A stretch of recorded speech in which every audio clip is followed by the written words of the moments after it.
Hey guys, as we wind down tonight, we step into the dust, the wind, and the long silence of northern China, where stone and tamped earth stretch like a scar across the mountains.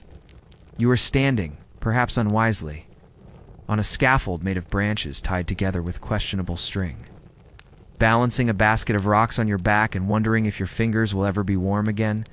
The sun is setting, but your shift is not. You came for history.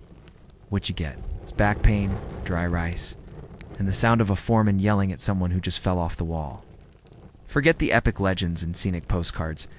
The Great Wall, or at least the parts built by hands like yours, was in a majestic experience. It was hard, repetitive, exhausting, and usually it was boring in the way only dangerous jobs can be. Endless waiting, brief panic, then more dust in your mouth. You might not survive this one. Not because of invaders. They're far away. But because you just dropped a chisel and the only other one is already broken. So, before you settle in, please take a moment to give the video a like and hit subscribe if you truly enjoying the journey. You can also leave a comment. Let me know where you're listening from and what time it is there. It's always a small wonder to see people tuning in from so many corners of the world. Now, dim the lights, maybe turn on a fan for that gentle hum in the background, and together, let's ease into tonight's story. You wake up before the sun, not because you're eager, not because the view is beautiful, and certainly not because you've had a good sleep. You wake up because the wind pushed its way through the tent flap and slapped you directly in the face. It's not a polite breeze. It's the kind of wind that seems to have a grudge. Your blanket, which is more of a stiff canvas with regrets sewn in, has slipped off during the night, and your feet have gone from numb to suspiciously silent. It's never a good sign. You stretch, or try to, and every joint makes a noise. You not sure if it est your bones or the frozen rice in your stomach finally settling into place. The air smells of old sweat, packed bodies, and the faint scent of sorrow that someone tried to cover up with vinegar. Someone near you is snoring, someone else is coughing, and a third person is arguing with a rat over a stolen crumb. The rat is winning. Outside, the world is gray. Not dramatic, storybook gray. Just flat, disappointing gray. Like someone rubbed chalk on the sky and called it weather. You step out into the cold and instantly regret every choice that brought you here. Your shoes are more concept than footwear. Thin scraps of cloth wrapped around your feet with some kind of straw fantasy stuffed inside. They were supposed to help. They don't. The ground is frozen and uneven, and with each step, it feels like you're walking across a field of resentful rocks, whispering, "You chose this." There's no coffee. There's no breakfast buffet. There's a bowl of rice that might have been warm when Confucius was a teenager. You eat it because that's what there is. It tastes like defeat and responsibility. You chew slowly, not for enjoyment, but to delay the moment when you'll have to start lifting things again. Your job today, and every day, is simple. Carry rocks, tamp earth, repeat. The wall is always either too high or not high enough. The baskets you haul are heavier than they were yesterday. Even though the contents are the same, you are not getting stronger. You are just getting more familiar with the pain. Your gloves are a dream someone else had. You wrap your hands in rags that do little to stop the rope from digging into your palms. They say a calloused hand is a sign of hard work. You beginning to think it's more of a sign of someone who's not being paid enough. You keep climbing, keep dragging, keep placing stones that look identical to the ones you placed yesterday. You can't tell where your section begins or ends. Time doesn't pass here, just loops, like an old song played badly on repeat. Maybe you imagined a sense of pride, building history, defending your empire. But no. You are here because someone else wasn't, and they needed a body to fill the space. The wind picks up again. It tastes like dust and disillusionment. You cough, then wipe your face with the same hand that just held a rock coated in something that might not have been rock. You glance up. The wall stretches ahead, still unfinished, still hungry. There is no end in sight, just more dust, more stones. And maybe, if you're lucky, a warm rock to sit on during your 5-minute break. It starts with the whistle, not a cheerful tune or a song to lift the spirit. No, this one cuts through the morning like a bone saw made of wind. It's sharp, shrill, and utterly devoid of sympathy. You flinch every time, even though it comes at the same hour every day, without fail. Like a rooster that trained under a military commander with a grudge.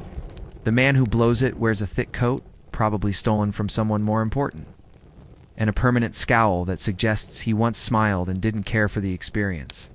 You line up, not because you're eager to begin, but because standing still too long means your legs go numb and your supervisor starts naming body parts he thinks you could still work without. Someone coughs beside you, a wet, rattling sound like an old kettle trying to boil gravel, and a few men shuffle slightly farther away. There's no medicine here. It's just salt water, stubbornness, and the faint hope that death is busy elsewhere today. Today's assignment: tamping earth. Again, the kind of job that sounds simple, until you rehanded a wooden tool shaped like a pestle, then told to smash dirt for 10 hours, while someone yells at you for not smashing it with enough historical enthusiasm. The soil is packed into wooden frames that will become the core of the wall. Not stone, not here.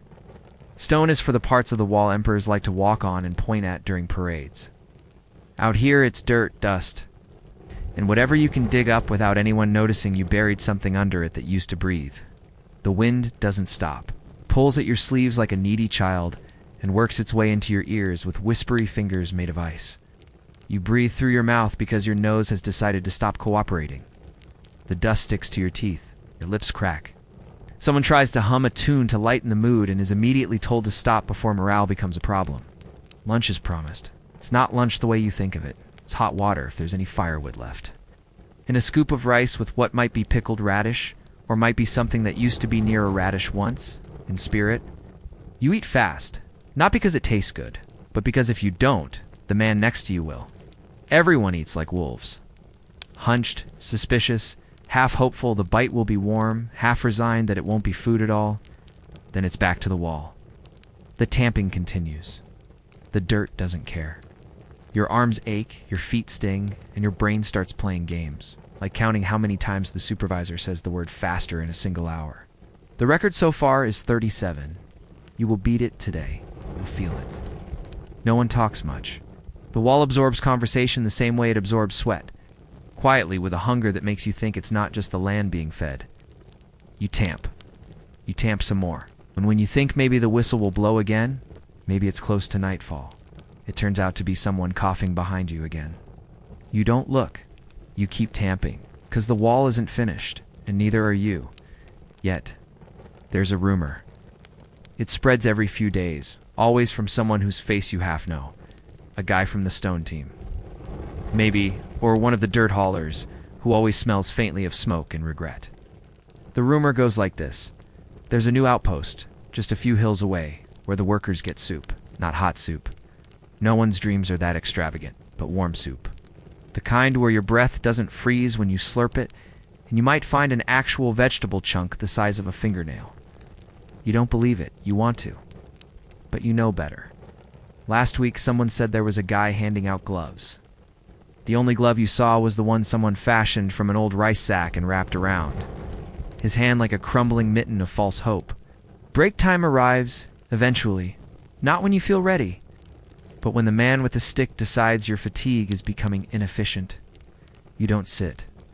Sitting is dangerous. If your legs stop moving, they might decide not to start again. So you squat near a rock that has been pretending to be a bench since before you arrived. It's cold. Of course, it's cold. It has absorbed centuries of disappointment. You take off your head wrap. It's damp, which isn't helpful in the wind, but neither is keeping it on. A decision either way leads to regret, like choosing between chewing ice or licking the doorframe. Someone offers you a sip from their gourd. You hesitate. Last time, it was supposed to be rice water. It tasted more like sorrow that had been left in the sun too long. Still, you drink. It burns slightly. Not in a comforting way, but in a way that makes you wonder if your insides are being politely disinfected. A few workers nearby are smoking. You don't know what exactly. It smells like old weeds and poor decisions. One man swears it helps with the cold. Another swears it helps forget how cold it is. You watch them for a moment. Their faces are pale and wind-scoured, like paper that's been used too many times. No one looks relaxed. No one looks warm. But for a few minutes, they pretend. Your hands, meanwhile, are turning interesting colors. Purple is new. Last week it was just red and cracked. The rope burns from the baskets have started to form a pattern. If you were a poet, you might call it the lament of the wall and pretend it's artistic. A whistle blows again, not the sharp one. This one is lower, a signal that break time is over and it's time to return to being useful. You stand slowly. Every part of your body protests like a stubborn mule being asked to climb another hill. But you go anyway, because standing still means freezing, and freezing means someone else gets your ration tomorrow. You don't look for the soup outpost, you know it doesn't exist. Not really. But you keep the rumor anyway, tucked in your coat like a useless talisman. It won't warm you, won't feed you, won't finish the wall. But somehow, it helps you keep walking. The rocks don't care about your plans. They don't care that your back is already a twisted map of regret. They don't care that your fingers, wrapped in layers of cloth, feel like cold clay strapped to your hands. Today is hauling day. That means carrying stones the size of betrayal from the pit to the wall, then back again for more. The pit is not close. It is down a slope that manages to be both slippery and sharp, like walking on frozen guilt. The stone pile waits at the bottom, smug and heavy. You and 3 others are assigned to it, not because you're strong, but because someone stronger collapsed yesterday. They were taken to the medical tent, which is just another tent with a man in it who once saw a bandage and now claims expertise. You haven't seen that worker since. No one asks. You already know the answer. He's either gone, reassigned, or resting permanently under the wall he helped build. Your job now is to lift and carry. The baskets have ropes for handles, but they're designed more for comedy than comfort. Every time you adjust them on your shoulders, the fibers dig in just enough to remind you that soft skin is a luxury. One rock slips as you lift it. It lands on your foot with a kind of casual cruelty. You don't scream, because that would be unhelpful and potentially punishable. You just breathe deeply through clenched teeth and decide to walk with a limp today, as if it's a new personality trait. The path up is no better. Steep, narrow, flanked by workers on both sides who also hate this moment. This wall, and possibly your face, simply because it reminds them of how tired they are. You pass a man muttering to his basket as if it might answer him.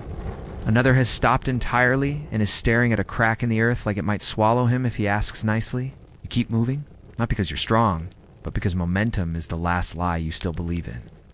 When you finally reach the building site again, you dump your load onto the pile. The rock lands with a thud, rolls once, and stops just short of another worker's foot. He glares at you like you dropped it on purpose. You do not respond. You just turn and begin the descent again. The same path, the same rocks, the same everything. Some days the rocks feel heavier than they should. You suspect they're growing. Not literally, but spiritually. Like they absorb the complaints of every laborer and convert it into mass. The older ones, cracked and weathered, seem to judge you as you pass, as if they remember when laborers carried them with more dignity. Your foot is swelling, back is stiff. Your fingers won't uncurl unless you look directly at them and beg. But the rocks keep coming, and you keep moving, because the wall isn't done, and neither are you. You've met him before? Or someone like him? There's always one. A supervisor who seems to take personal joy in the sound of misery. Carries a stick. Not large, but somehow more threatening for its modest size, like a parenthesis with anger issues. He doesn't shout much, doesn't need to. A nod from him means double shifts. A frown means you're doing something incorrectly, even if the task was simply breathing. If you try to ask for clarification, he squints like he's trying to remember if disobedience is best punished with exile or just more tamping. His coat is thicker than yours. His boots are leather. He eats separately under a small awning with a bowl of food that actually steams in the cold. You once saw a piece of meat in it. You blinked twice, just to be sure. Meat is a concept for other people now. Nobles, supervisors, ghosts of happier times. For you, even broth is aspirational cuisine. The stick, meanwhile, taps constantly. Not on people, not unless necessary, but on tools, walls, carts, the frozen earth. It's his way of announcing judgment. You flinch when you hear it. Everyone does. It's not the pain that frightens you most. It's the idea. Someone is still watching closely enough to care whether your posture is appropriate while lifting crushed stone uphill. You try to stay out of his sight. This proves difficult. since he seems to appear wherever your work begins to falter. You shift a rock from one side of the trench to the other, not because it's helpful, but because it looks busy. And suddenly, there he is, watching. The stick is in his hand. It hasn't moved yet, but your soul winces in anticipation. He inspects your section of wall. He does not speak, sniffs, adjusts his scarf, and walks away. You have passed or failed, or been ignored, which, all things considered, is your preferred outcome. One worker wasn't so lucky. Yesterday he dropped a stone, and it cracked another already in place. The damage was minor, the fallout was not. The supervisor's stick made contact, not hard, not loud, but precise. That's Like punctuation in a sentence you didn't want to read. The worker now walks with a limp and a permanent expression of cautious apology. He hasn't spoken since. Some say he's thinking. Others say he's trying to forget the shape of the stick. The worst part isn't the stick. It's that, despite everything, you start to crave his approval. A nod, a glance. The absence of criticism becomes its own twisted reward. You find yourself working faster when he's nearby. Not because you believe in the wall or the empire or the safety it promises, but because somewhere deep in your frostbitten psyche, the idea of being the good laborer has begun to root itself like a bad weed. The stick taps once more behind you. You don't look, you just adjust your stance, lift the next stone, and keep working. When night falls, it doesn't fall gently. It drops like a poorly balanced stone from a high ledge, sudden, rude, and guaranteed to hit something you cared about. The wind sharpens, as if it had been holding back during daylight, waiting for its chance to show off. The sky turns the color of old bruises, and the light bleeds out in a way that makes you wonder if the sun gave up early just to escape the shift. Your shift, however, is not over yet. There's always something else to carry. A tool to clean, cart to unload. A pile of loose earth that someone, somewhere, decided must be flattened before tomorrow. Preferably by hand, and preferably by yours. You can't feel your fingertips anymore, but that doesn't mean they aren't working. They move on instinct now, clawing, dragging, adjusting, like small animals that forgot they were once part of a person. Eventually, someone calls out. It's not a kind call, but the kind that means we're done, and also, if you keep moving, you'll get in trouble for pretending to work too long. You set your tool down. You don't drop it, though your muscles want to. You place it carefully, not out of respect, but because broken tools lead to more tasks, and you'd rather not meet tomorrow with a splinter in your face. Dinner's late again, fire's reluctant, the wood is damp, and someone has burnt the rice. It smells like ash and stubbornness. You take your portion, sit on a piece of log that used to be a tree and is now a community seat of shared aches, and you eat without tasting. Your mouth is too dry to enjoy anything, and your stomach is too confused to complain. It's not full, it's not empty, it's just aware that food occurred. You think about sleep, not with longing, more with logistical confusion. Your hands are blistered in 3 new places, and your shoulders feel like bags of gravel someone stitched into your skin. Lying down is an arrest. It's a complicated decision about which part of you can safely press against the frozen ground without becoming a part of it. Inside the tent, it's crowded. Men snore like saws through damp wood. Someone is talking in their sleep, or maybe arguing with ghosts. You curl up on your mat, which is mostly straw and partly memory, and you close your eyes. But rest doesn't come quickly. Your muscles twitch, your knees throb. You smell sweat, smoke, old cloth, and something faintly fishy, which you pray is just another dinner gone wrong and not someone's foot. The wall looms nearby. Even in the dark, you can feel its presence, heavy and unfinished. You built it today, you'll build it tomorrow. And tomorrow night, you'll lie here again, hoping the wind forgets you just long enough to let. You sleep like someone who ice in tea part of a monument that never stops growing. You wake up, and something feels off. It's not unusual. Every morning, something new feels off. But this time, it's your ankle. It doesn't hurt exactly. It simply refuses to behave like an ankle. that's It's stiff, swollen, and making decisions independent of your input. You try to stand, and it protests with the subtle violence of a door refusing to open. Except the door is part of your skeleton, and it's very much locked. You wrap it. It's not well. Just tight enough to pretend it's fine. You stuff your foot back into the ragged cloth that dares to call itself a shoe, and you limp toward the tool pile like a man trying to fool his own bones. Nobody asks what's wrong. No one ever does. Asking implies the possibility of solutions, and those are in even shorter supply than warm soup. Today's task has changed. You're on wood detail now, which sounds like an upgrade until you realize that means lugging bundles of raw timber up uneven slopes to reinforce scaffolding that sways like a drunk goat in a windstorm. The wood is long, heavy, and unbalanced. The kind of weight that starts arguments between your spine and your pride. The first beam bites you. Not with teeth, of course, but with splinters.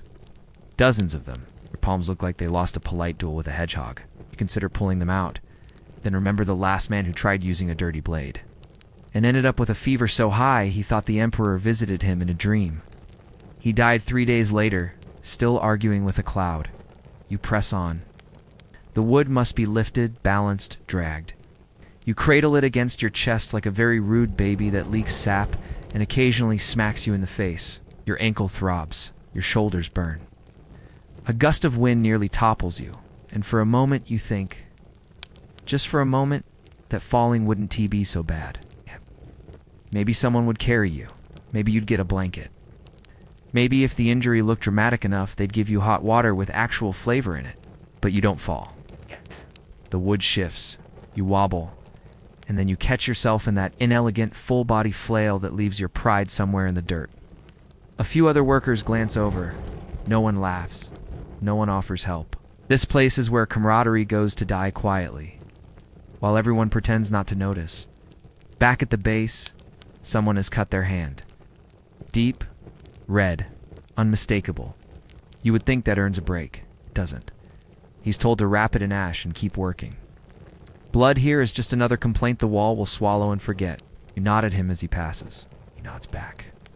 Both of you performing the silent ritual of still alive, unfortunately. The supervisor strolls by. His stick taps once, then again. You straighten up. Adjust your grip. Pretend your ankle works. And lift another beam. You volunteered for fire duty today. Not because you love gathering sticks or enjoy the feel of bark under your fingernails, but because hauling firewood, at least in theory, sounded warmer than the other options. In practice, it turns out to be just as miserable, only with the added benefit of disappointment that smells faintly like wet moss and crushed hope. The designated wood area is about half a mile from camp, tucked down a slope that collects wind like a bowl collects soup, except this soup bites your ears and makes your teeth hum. The trees here are mostly picked clean, reduced to skeletal reminders that someone else was cold before you. You stomp through the brittle underbrush, kicking through icy leaves, trying to spot anything that might still burn without sending up poisonous fumes or attracting rats with delusions of tenancy. What you find, mostly, is damp twigs, damp logs, damp patches of earth that suck at your feet like they retrying to keep you from going back. You find one decent branch. It breaks in half the moment you lift it. You stare at the two pieces, weighing the odds that one of them will ignite without begging, and decide to take both. Not because you're hopeful, just because leaving them behind feels like letting the wall win. Back at camp, you add your sad contributions to the communal fire pile, which is really more of a slowly decaying sculpture made of wishful thinking and tree fragments. Someone else has brought kindling, though you suspect it was stolen from a fence post. No one asks. Theft here is just ambition wearing different boots. You try to light the fire. The flint is old, the tinder is stubborn, and your fingers are doing that fun trick where they stop feeling like part of your body. Sparks fly, nothing catches. More sparks, still nothing.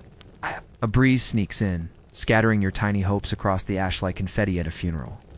Finally, a tiny flame appears, flickers, then grows.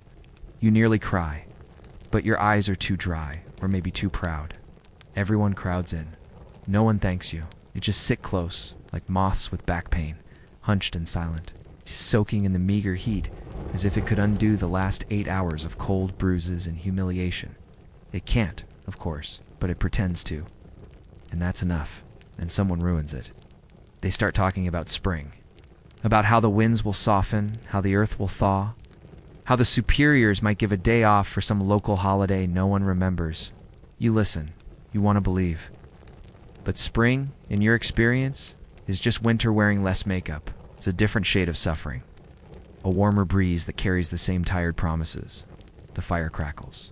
Your boots steam faintly. You stare into the flame and wonder how much longer you can keep doing this. And the answer, as always, is simple. Until the wall is done. Which means forever. You fall asleep mid-thought. Which is unfortunate because the thought was about boiled dumplings. And now your brain has decided to replay that idea for hours with increasing cruelty. In the dream, the dumplings are steaming, soft, filled with pork and scallion. You reach for one. It slips. You chase it across the table. The table turns into the wall. The wall grows teeth. You wake up with a start, jaw clenched, blanket halfway off, foot tangled in someone else's elbow. The tent is darker than the inside of your eyelids. It smells worse too.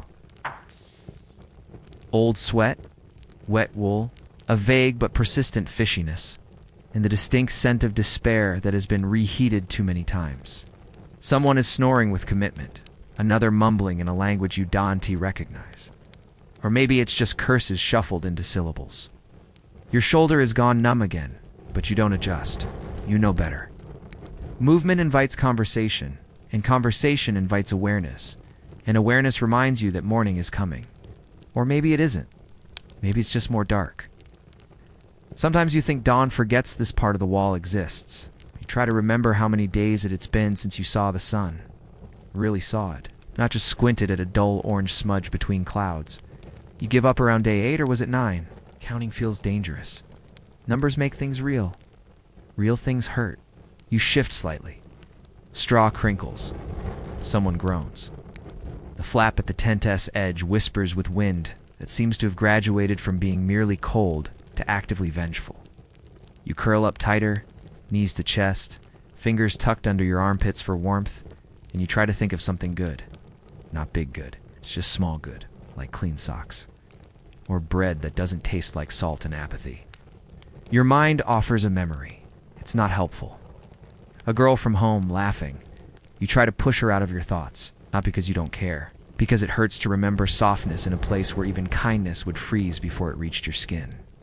Still, she lingers, like warmth that doesn't know it's unwelcome. You hear a cough, then another, then silence, which is somehow louder.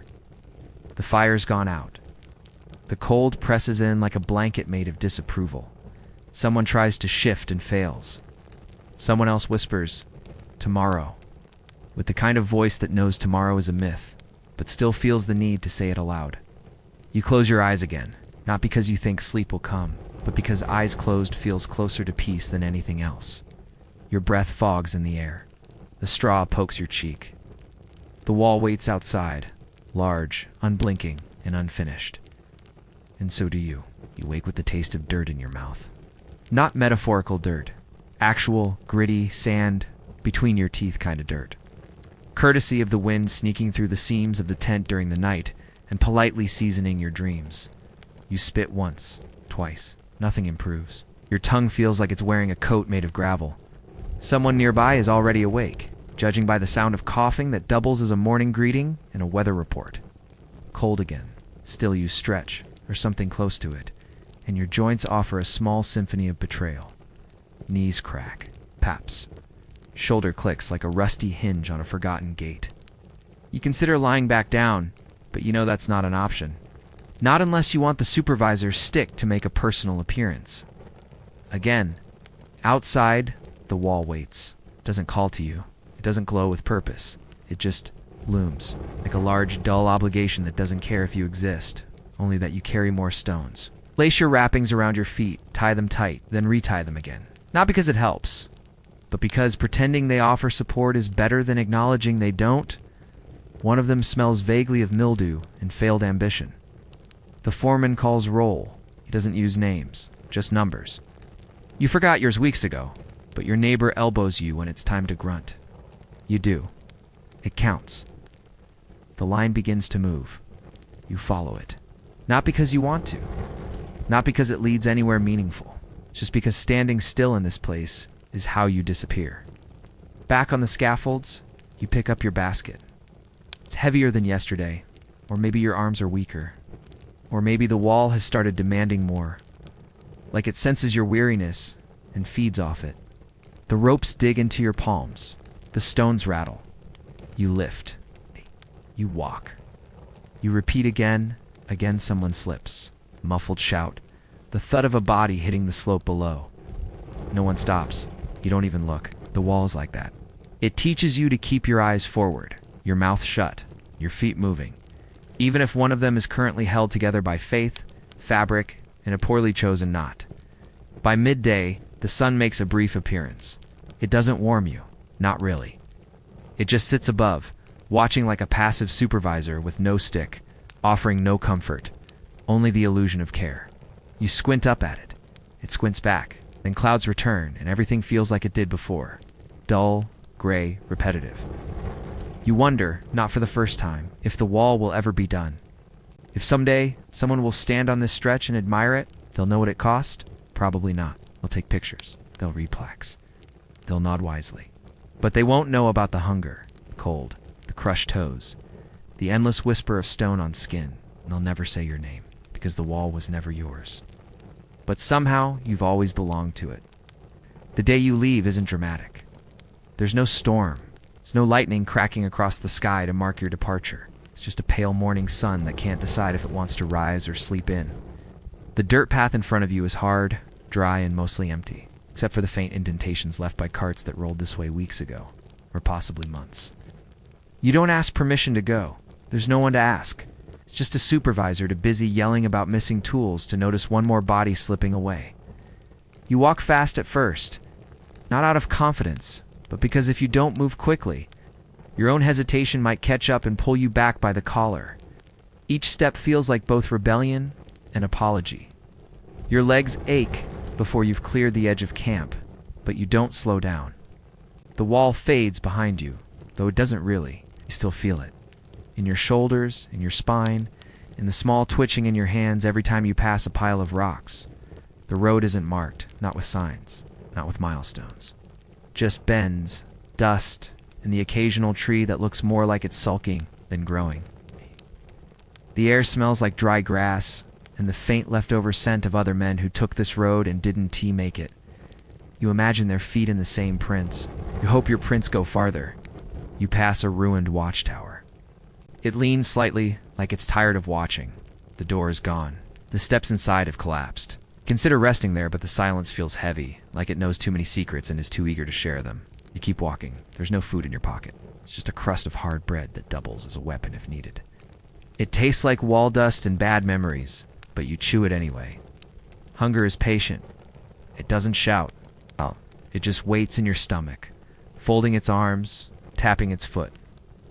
You try not to notice a bird follows you for a while. Not a majestic one. It's just something gray and rude looking, like it's judging your pace. You talk to it. Not because you're lonely. You've been lonely for so long.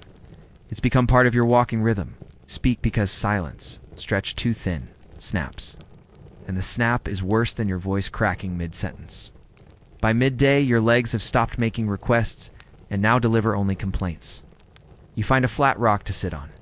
It's warm from the sun and almost friendly, like a long-lost cousin who won't ask questions. You rest for a few minutes, not too long, as the road isn't watching you, but it will notice if you stop moving. You look back, just once. The wall is a smudge now, a bruise on the horizon. You don't feel free yet. You just feel unchained from one weight and slowly walking toward another. By the second day, your feet feel less like parts of your body and more like flat arguments against walking. The wrapping on your left foot is unraveling. The sole of your right shoe has begun an independent journey, lapping slightly with every step like it's trying to signal for help. You ignore it. You ignore most things now. Hunger, thirst, the vague worry that you're headed the wrong direction. Sunrise is behind you, which feels correct. Though you're not entirely sure anymore what direction correct was supposed to be. You pass through a village just before midday. At least you think it's a village. A few huts, some smoke, a crooked sign you can't read. There's no gate, no guards, no one announcing your arrival like in those stories the old men used to tell. No one's waiting with a hot meal or a question about your journey. A dog barks, but it sounds more like a formality. You nod at it anyway. You slow your pace. Not because you want to stop, but because walking faster through a place that might have food feels like a betrayal to your own stomach. You keep your head low. You've learned that looking too hopeful makes people nervous. Desperation dosing T-cell well on the road. It looks too much like trouble in a portable form. A child stares at you from behind a fence. His face is dirty. His eyes are sharp. He doesn't wave. You don't smile. The agreement is unspoken. You are a stranger passing through, and strangers are best left unacknowledged. He disappears behind the fence before you can decide whether to say something. You spot a woman hanging laundry on a crooked line. Her hands move slowly, rhythmically, like she's folding ghosts instead of clothes. You consider asking for water, or directions, or maybe just a kind word. But something about her expression, blank, heavy, practiced, tells you she's not in the business of remembering travelers. You nod. She doesn't look up. The village smells like cooking oil, wood smoke, and quiet failure. There's a small shrine near the center, worn down to a lump of stone, and offerings that look mostly expired. Someone left dried roots. Someone else. A single coin. You leave nothing. You've already given enough to gods who never wrote back. You keep moving. Past a donkey with an expression of ancient disappointment. Past a cart that's missing a wheel but still trying to be proud. Past people who glance once and then pretend you're air. You expected more. Not celebration, not welcome, but something. A sign you were once part of this world, that you had a home to return to. Instead, this place looks at you like a rock in the road, something to step around, something they don't remember leaving behind, and maybe they didn't. By the third day, your stomach has stopped asking questions. It now simply sulks in silence, folding in on itself like a bitter old man with no one left to argue with. Hunger doesn't roar anymore. It mutters. Low, persistent, unimpressed. You suck on a pebble for a while. Not because it helps, but because it gives your mouth something to do besides remind you that the last thing you ate was half a rice. Cake 2 villages ago, that might have also been part of someone's shoe. You come across a roadside inn. It's more of a hut with ambition, patched together with wood cloth, and the eternal optimism of travelers who think shelter is enough to make a place warm. There's a faded sign out front, its characters worn down to vague gestures. You push the door open and immediately regret using your full weight. The hinge is grown. And everyone inside looks up with the kind of disinterest that's somehow louder than shouting. There are 3 men sitting at a table. 1 older, 2 younger, all chewing in silence, as if they're afraid their food might change its mind and escape. Steam rises from their bowls, which smell of garlic, broth, and mockery. You nod. They don't respond. The innkeeper glances at you, assesses the dirt on your sleeves, the wear in your step, and decides you are not profitable. He does not speak. You wait anyway. Eventually he gestures toward a bench in the corner. No food appears. No tea. Just a space where you are allowed to sit and not be in the way. You sit. The bench creaks. You think about asking for something warm, not a full meal, just soup skin, with a rice crust from the bottom of the pot. But you don't. Your throat is too dry to phrase, need politely, and anything less than. Polite in a place like this risks becoming a memory someone else tells later, usually involving a broom in an alley. You listen. One of the younger men is telling a story about conscripts. It's about a friend who never came back from the wall. He laughs once, a short, bitter sound that ends too quickly. No one asks questions. The silence that follows is not thoughtful, it's protective. The older man says nothing the whole time, just keeps chewing, eyes fixed on the table like he's reading a message only he can see.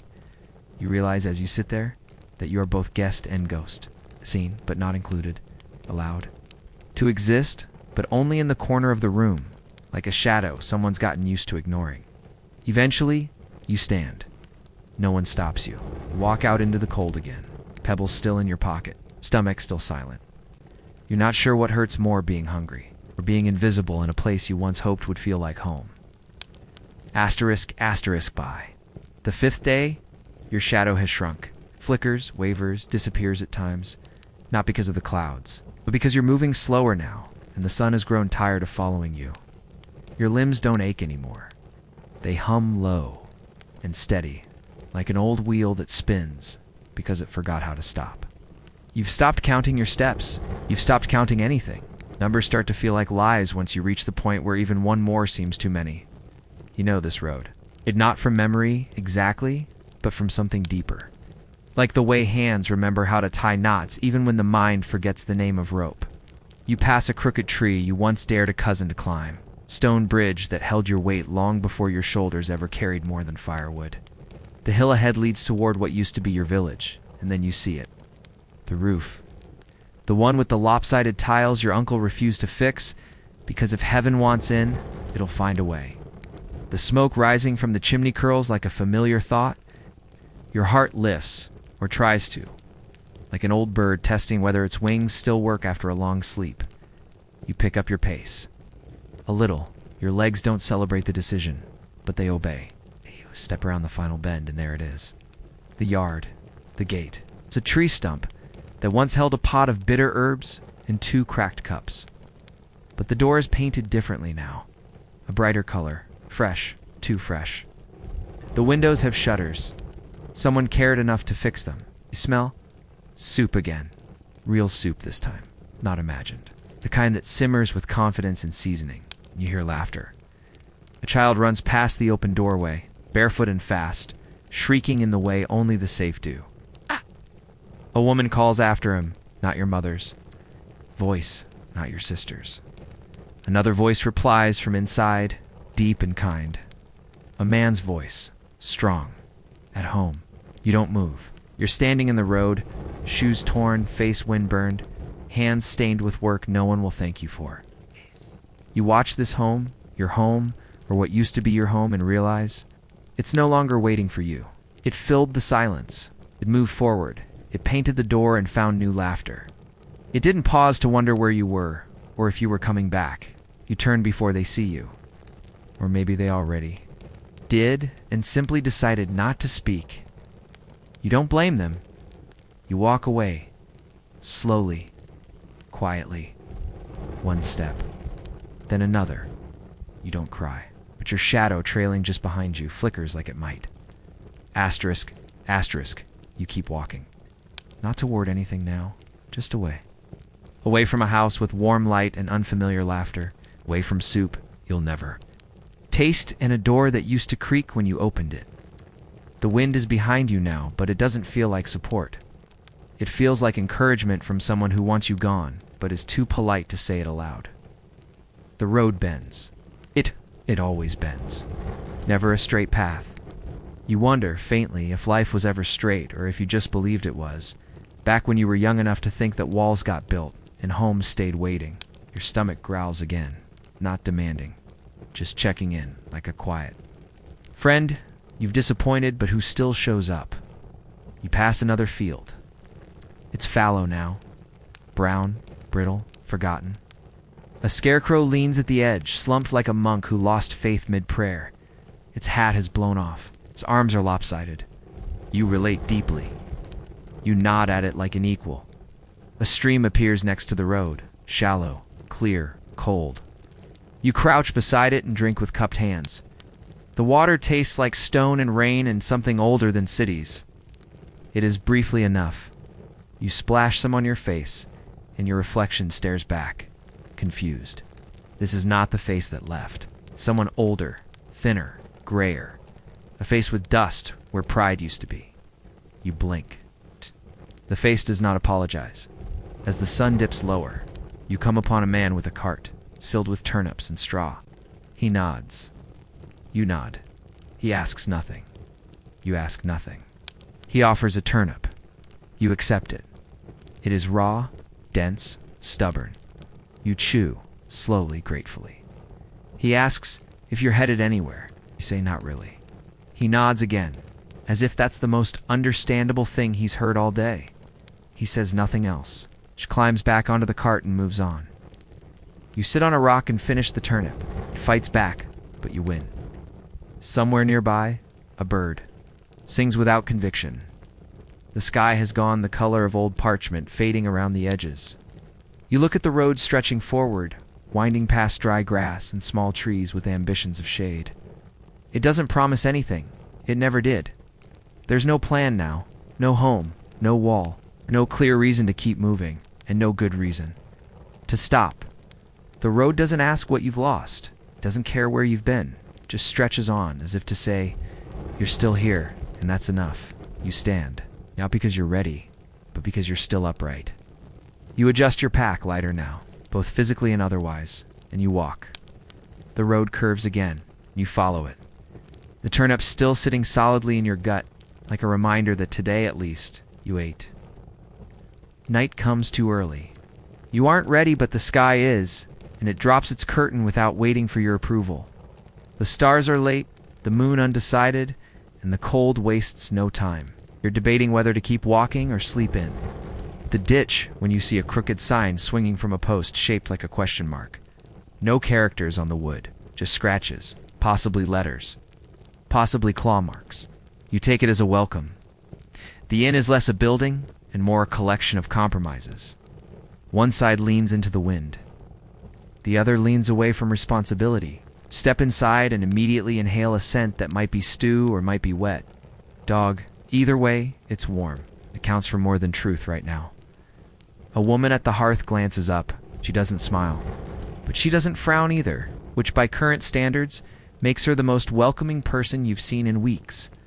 She jerks her chin toward the bench near the fire. You take the seat, not because your legs need it, they do, but because warmth this close is like being handed a memory of kindness. The other guests are silent. One older man stirs his bowl like it owes him something. Another is asleep with his mouth open and his hand still loosely holding a spoon. A younger one chews loudly, eyes darting toward the door every few seconds like he's waiting for either a tax collector or an apology. You don't ask questions. You don't offer names. The rule here is simple. You exist quietly. Eventually, the woman places a bowl in front of you. It's not fancy. It's broth with ambition, thin, hot, and sprinkled with something green that might be food or just decorative optimism. You drink, you don't taste. That's not the point. The heat moves through your chest like a visitor who isn't staying long but remembered to knock. You let it settle. There are no stories in this inn. No songs. It's no clever travelers recounting wild adventures with too many details. It's just soup, silence, and the occasional sigh when someone remembers what they were trying not to think about. Do you appreciate the honesty of the place? There's nothing here that pretends. You sleep near the fire that night. No bed, no blanket, just your coat bunched under your head and your arms folded like a question you can't answer. The floor creaks. With every breath, someone snores. No. The embers crackle like they're trying to whisper secrets, but keep forgetting the words.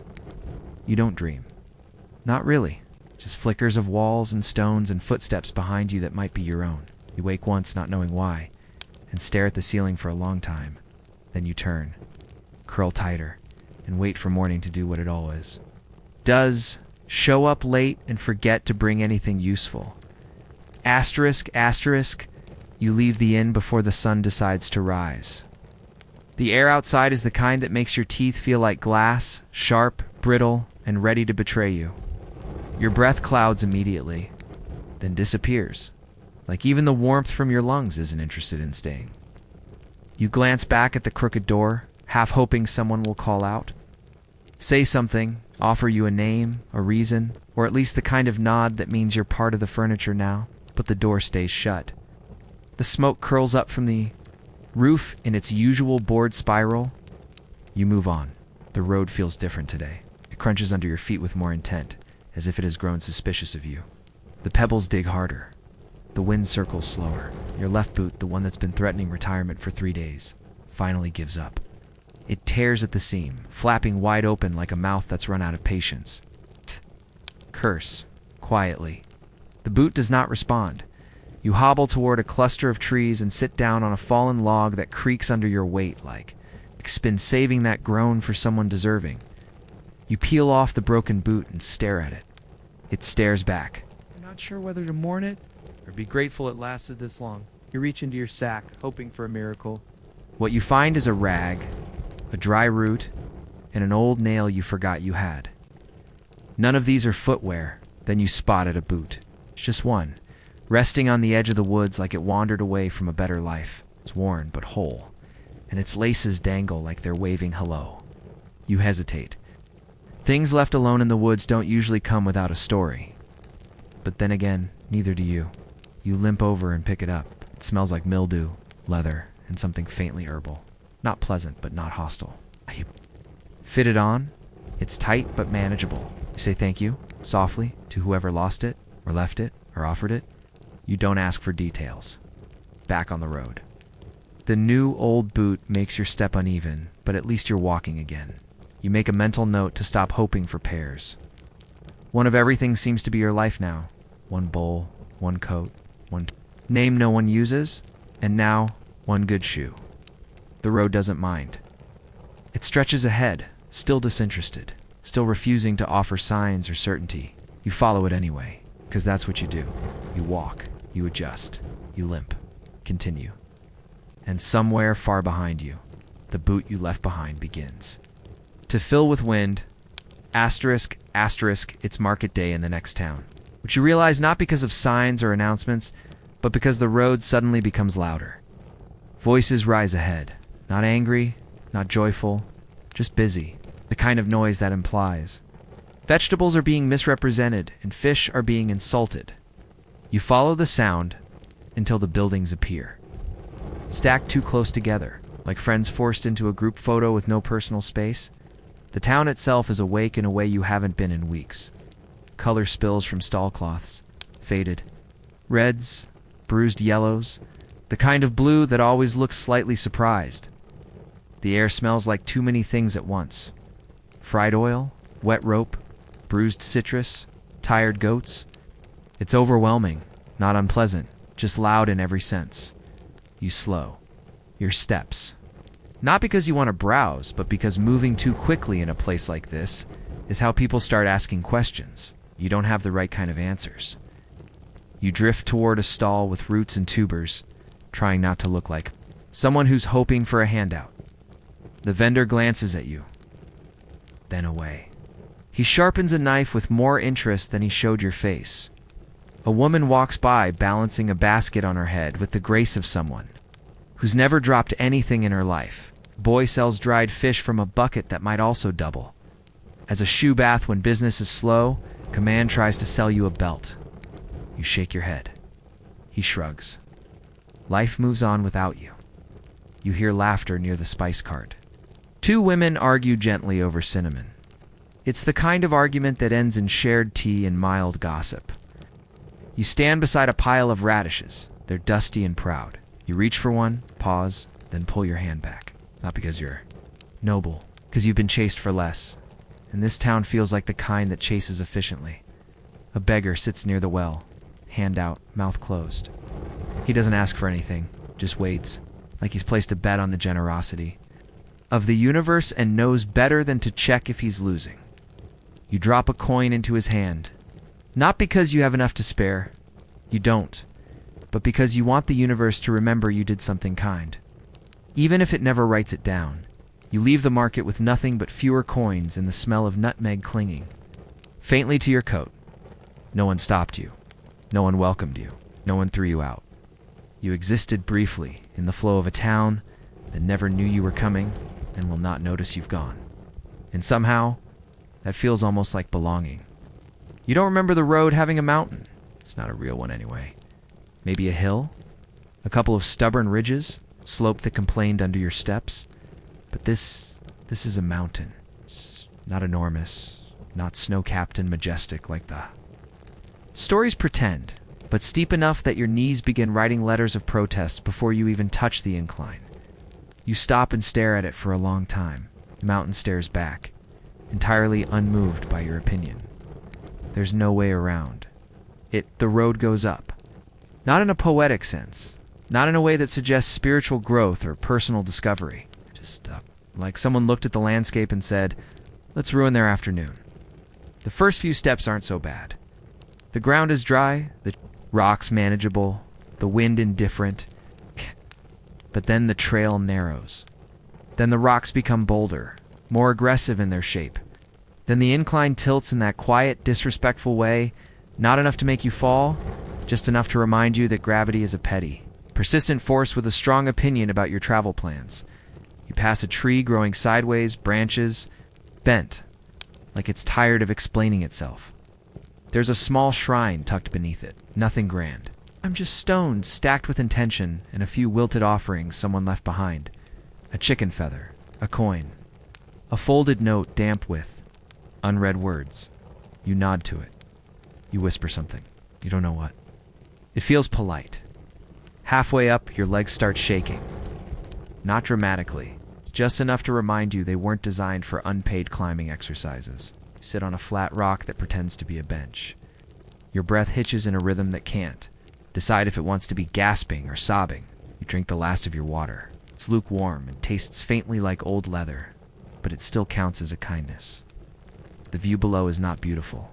It's dry fields, a stretch of forgettable trees, and a road that looks even lonelier from this height. You don't feel proud. You don't feel wise. You just feel higher up, and somehow farther away from everything that used to be yours. At the top, you find another stone marker. No writing. Just a symbol, carved shallow, maybe a name, maybe a warning, maybe someone's idea of a joke. You touch it. It's cold and stubborn and says nothing back. You descend without ceremony. No one's watching. No one's waiting at the bottom with applause or soup. Just another bend in the road. Another day that will end like the last. Another reminder that sometimes the mountains arrive long after you've forgotten what you were climbing toward. Asterisk, asterisk, you used to say your name aloud. Once. Quietly, sometimes, before sleep. Like a charm. Like a way of tying yourself back to something small and real. But you haven't said it in weeks. Maybe longer. You're not even sure what it would sound like now, wrapped in dust and distance. In silence, that's gone brittle from overuse. The next village comes into view without ceremony. It's tucked low in a shallow valley, roofs sagging like they're nodding off. Smoke rises, but slowly, as if even fire here is hesitant. You walk in unnoticed. That's the gift of arriving on foot in rags at the wrong hour. You become part of the scenery faster than you become part of the story. You find a bench near the well. You sit. The bench doesn't object. It's splintered, sun-bleached, and loyal to gravity. A perfect host. Children run nearby, shrieking at nothing in particular. A man sells onions. Dog barks at a chicken with ambition. You watch it all? Like a play you forgot the plot to. A boy approaches. He's maybe 10, maybe older, maybe younger, depending on how much rice he gets. He stops in front of you, squinting, not suspicious, just curious. You brace for the question. Are you someone? Not what you expected. He doesn't ask where you're from, what your trade is, whether you've eaten. Just someone, as if someone might be enough. You consider answering. You think about the name you haven't said, the village that repainted its door, the wall that took more than your time. You think about the places you walked through, the meals you didn't eat, the nights you didn't sleep. You nod. Maybe. He shrugs, satisfied. Children don't need proof. They just need rhythm. He runs off again, back to his game or argument or whatever children invent to make time feel less heavy. You remain on the bench. A woman draws water from the well. Cart rolls by, complaining and creaks. The sky overhead is soft, indecisive, the color of a question left unanswered. Someone might ask your name eventually. Not today, probably, maybe never. And maybe that's fine. Names are anchors, and you've been drifting too long to want to tie yourself down again. You used to think forgetting your name would be a kind of death. Now it just feels like the natural consequence of walking too far, for too long, in the wrong direction. You stand. Your knees object. Your boots complain. But you stand. There's another road leading out of town. Curves the way they all do. Like it knows a secret but won't tell unless you follow. You take one step. Another. You don't say your name, but you still answer to it. Quietly. Inside. Just enough, asterisk. Asterisk. They find it during a routine inspection. A chisel buried deep in the packed earth beneath one of the wall's older sections. The kind of chisel that no one makes any more of the metal too soft by modern standards. The edges chipped from overuse, The shaft worn smooth where countless hands once gripped it like a lifeline. The handle is missing, long since rotted away or forgotten in some distant pile of splinters. Just the blade remains dull and stubborn, like a story that never learned how to end. The workers who uncover it don't speak right away. They brush it off, pass it hand to hand, weigh it not in grams or ounces, but in guesses. How long ago? How many hours of work did it see? Whose hand last held it? And did that hand belong to someone who lived long enough to put it down willingly? Someone says it should be taken to the office for cataloging. Someone else suggests leaving it where it was. Few just stare at it like they're trying to remember something they never knew. Eventually, it gets set on a crate next to the scaffolding, forgotten again within the hour. But you see it, you know. Not because it's yours, it isn't, but because you've held one just like it. You've pressed your thumb in two. That same worn groove, where the metal curves inward from the pressure of hands that didn't have gloves, didn't have brakes, didn't have a choice. You remember the sting of it, the way it bit into your palm during winter, the way it slipped if your fingers were slick with sweat or blood, the way the supervisor would nod if he saw you using it correctly, and the way he wouldn't nod at. All if you weren't. This chisel belonged to someone who woke before light. Tamped earth with frozen breath, lifted stone with a back already aching from yesterday. Someone who carved 1,000 indentations that no one ever admired, who went to sleep with sore hands and dreamt of places without dust, only to wake to more dust. You wonder if he dropped it or if it was taken. If he laid it down carefully, or if it fell from fingers too numb to hold on. Maybe he thought he'd come back for it. Maybe he didn't think at all, just moved on to another task, another burden, another section of wall that needed shaping. No one else notices when you pick it up again. No one cares. To them it's a relic. To you it's familiar. You press your thumb into the worn spot. The groove fits perfectly, and for a moment, you are not a visitor. You are not a stranger looking at old stones. You are someone who remembers what it meant to, build with hands and pain and silence. You are someone who still feels the weight of tools left behind. It wasn't supposed to be a deep dig, just a shallow reinforcement trench on the south edge, where the older foundation had started to slump in that tired, quiet way walls do when they've held too much weight for too long. The soil there is dry, compacted, layered like forgotten instructions, brown, then gray, then a darker brown no one liked the look of. That's when the shovel hit something that didn't sound like rock, a soft thunk, duller than stone, a little too solid, a little too hollow. They thought it was wood, old scaffold remains maybe, or the remains of a beam someone buried during the construction and then forgot, as people often forget things that don't complain when left behind. But then came the edge, curved, smooth, pale, and then another, a socket, a jaw, a piece of spine laid there quiet as dust, waiting. No one speaks at first. A man coughs. Another rubs his eyes as if that might make the shapes change. Someone mutters that it's animal bone, though no one says what kind of animal has a human smile worn halfway into its jaw. The supervisor arrives. He squints, frowns, scratches his head like the problem might be hiding in his scalp. It's not. That's the worst part. Everyone knows it. You all pretend this is rare, but it's not. The wall took more than time. Took men.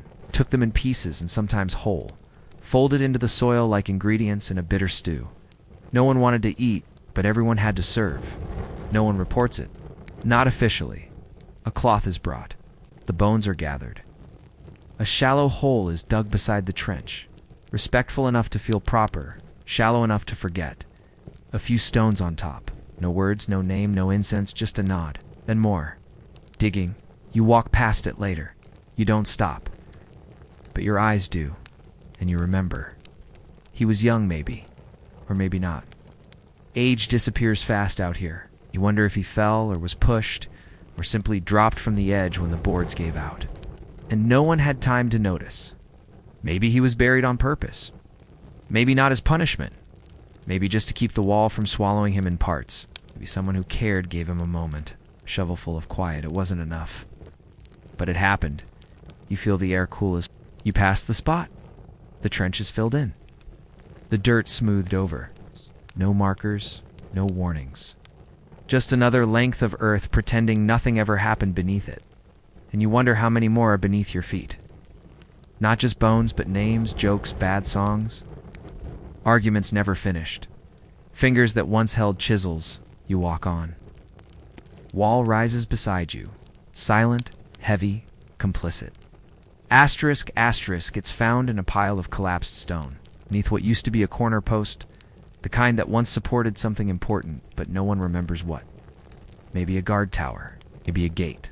Maybe just another section of the wall that looked impressive on a plan but turned out to be slightly crooked in real life. Like most plans do when asked to exist in actual weather. The hammer is wedged between two bricks. Rusted nearly in half, its head cracked clean down the middle. The wooden shaft, what's left of it, is blackened and thin. Like a stick someone once tried to burn but got bored halfway through. No one claims it. Of course not. Its owner is gone. And the tool looks like it gave up trying long before its user did. You hold it in both hands for a moment. It's heavier than it looks, heavier than it should be, not in weight, but in suggestion. You wonder what its last job was. Did it chip a stone cleanly, or shatter and send shards flying? Did the handle snap first, or the head crack from years of unacknowledged strain? It's not the kind of tool that breaks from a single mistake. No, this kind of break happens slowly, quietly, tap after tap after tap. Like a complaint that turns into a scream only when it's too late to matter. There's a crack in your thumbnail. You notice it as you shift your grip. Probably from lifting baskets yesterday, or from the cold, or just from being a human tool that isn't built to do the same thing every day in the same way. With the same dull ache and no relief in sight, you run your thumb along the hammer's edge, and for a second it feels like recognition. Like the hammer sees you too. You consider tossing it.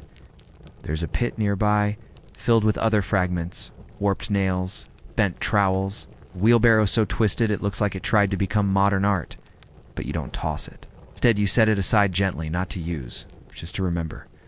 Tools don't get graves. They get piles. They get corners. They get forgotten, but this one maybe deserves a small moment of not being lost. A pause, a presence, a hand that doesn't demand anything more. You brush off a flake of rust. It crumbles like dried leaves. Someone walks past and glances at you. They see the hammer, see your face, and say nothing, which is perfect. Words would only ruin it. You set it down carefully beside the wall, nestled between two new bricks waiting to be placed. It won't be buried again, not yet. You stand.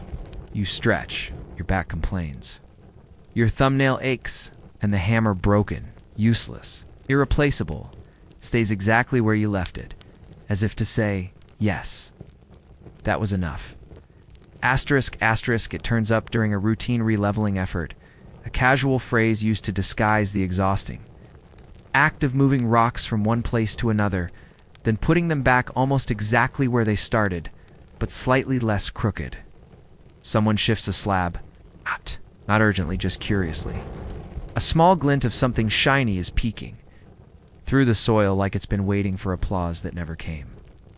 You kneel and brush away the dirt with the side of your hand, careful not to scratch whatever it is. It's a buckle, a belt buckle. Not fancy, but not plain either. A little too curved, a little too polished. There's a symbol on it, not one you recognize from the usual ranks or stations. Too delicate, almost floral.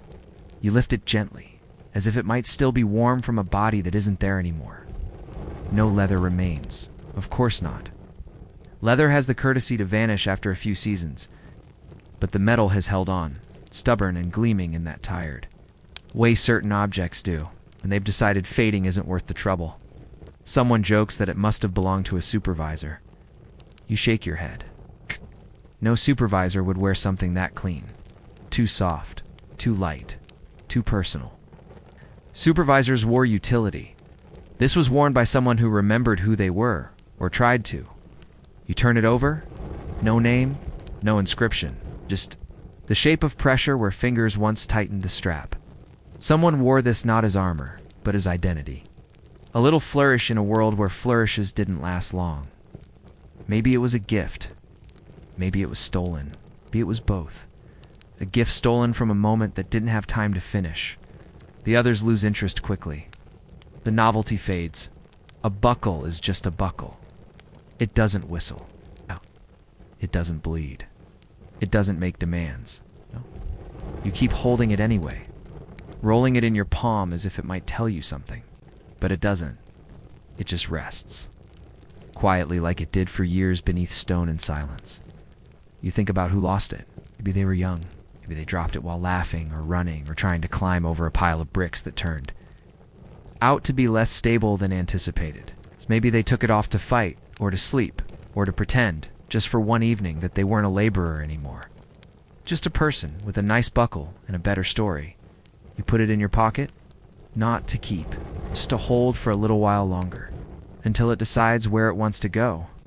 Some things get buried because they're broken. Some get buried because no one noticed they fell.